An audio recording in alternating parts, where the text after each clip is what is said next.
வணக்கம் நேயர்களே, இன்னைக்கு நம்ம பார்க்க போகிறது காலிஃப்ளவர். ஒரு காலிஃப்ளவரில் பலவிதமான உணவுகள். ஸோ இன்னைக்கு நம்ம ஃபஸ்ட்டு பார்க்க போகிறது காலிஃப்ளவர் பொரியல். அதாவது அது வந்து பார்த்திங்கன்னா காலிஃப்ளவர் மாதிரியே இருக்காது. ஒரு காலிஃப்ளவரில் பாதியை வந்து நல்லா க்ளீன் பண்ணிவிட்டு அதை வந்து பொடியாக நறுக்கிக்கலாம், இல்லைன்னா துருவி கூட வச்சுக்கலாம். அது நம்மளோட எப்படி முடியுமோ அப்படி பண்ணிக்கங்க. ஸோ இந்த காலிஃப்ளவரை பாருங்கள், நான் பொடியாக நறுக்கியிருப்பேன்.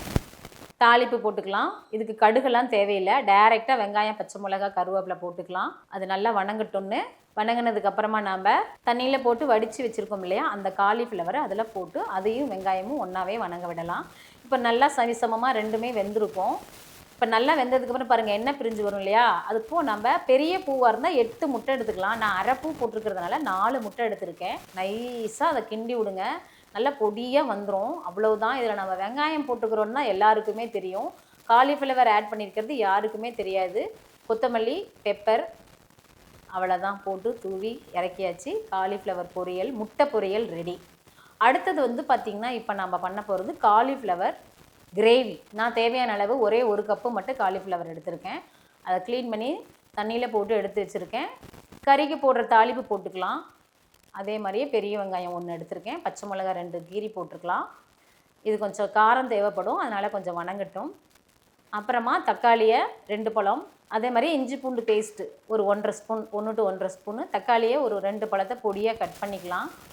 அது கொஞ்சம் நல்லா வணங்கட்டும். வணங்கும் போது கொஞ்சம் சில்லி பவுடர், மஞ்சள் தூள், கொஞ்சம் கரம் மசாலா நல்லா வணங்கட்டும். எண்ணெயில் க்ளீன் பண்ணி வச்ச காலிஃப்ளவர் எடுத்து போட்டுக்கலாம். அரை பூன்றதுனால நான் கொஞ்சமாக தேங்காய், கொஞ்சமாக போட்டுக்கல, கொஞ்சோண்டு சோம்பு போட்டு அரைச்சிருக்கேன். நீங்கள் இருந்துச்சுன்னா முந்திரி பருப்பு கூட போட்டு அரைச்சிக்கலாம். அது இன்னும் நல்லாயிருக்கும் ஸ்பைஸியாக. அவ்வளோதான். பாருங்கள், கிரேவி நிறைய கிடைக்கும்னு வச்சுக்கோங்களேன். முந்திரி பருப்பு போட்டு அரைச்சிங்கன்னா காலிஃப்ளவர் வெந்ததுக்கு அப்புறமா இந்த கிரேவியை போட்டும். தண்ணி நிறைய விடக்கூடாது, கொஞ்சமாக விட்டால் போதும். இது ஒரு 4 பேருக்கான மெனு தான் நான் பண்ணியிருக்கேன். அவ்வளோதான், காலிஃப்ளவர் கிரேவி ரெடி ஆகிடுச்சு. அடுத்தது வந்து பார்த்திங்கன்னா காலிஃப்ளவர் சில்லி மிக்ஸ்டு இருக்கு இல்லையா, அது போட்டிருக்கோம். கூடவே வந்து மிளகாத்தூள் கொஞ்சம் போட்டுக்கலாம், அதில் காரம் கம்மியாக தான் இருக்கும். இதை நல்லா கலக்கி வச்சுக்கோங்க. காலிஃப்ளவரை பொறுத்த வரைக்கும் காலிஃப்ளவரும் காளானும் உடனே நம்ம சில்லி போட்டுடலாம். அவ்வளவுதான், கலக்கியாச்சு. ஒரு 5 நிமிஷம் கலக்கின உடனே நம்ம சில்லி போட்டுடலாம். இது வந்து ஊறணுன்னே கிடையாது. பாருங்கள், கடையில் நீங்கள் கிடைக்கிற மாதிரியே காலிஃப்ளவர் சில்லி கிடச்சிடுச்சு, ரெடி ஆகிடுச்சு. நல்லா வேக விட்டு எண்ணெயிலேருந்து வடித்து எடுத்துடலாம். அவ்வளோதான், சில்லி ரெடி ஆகிடுச்சா.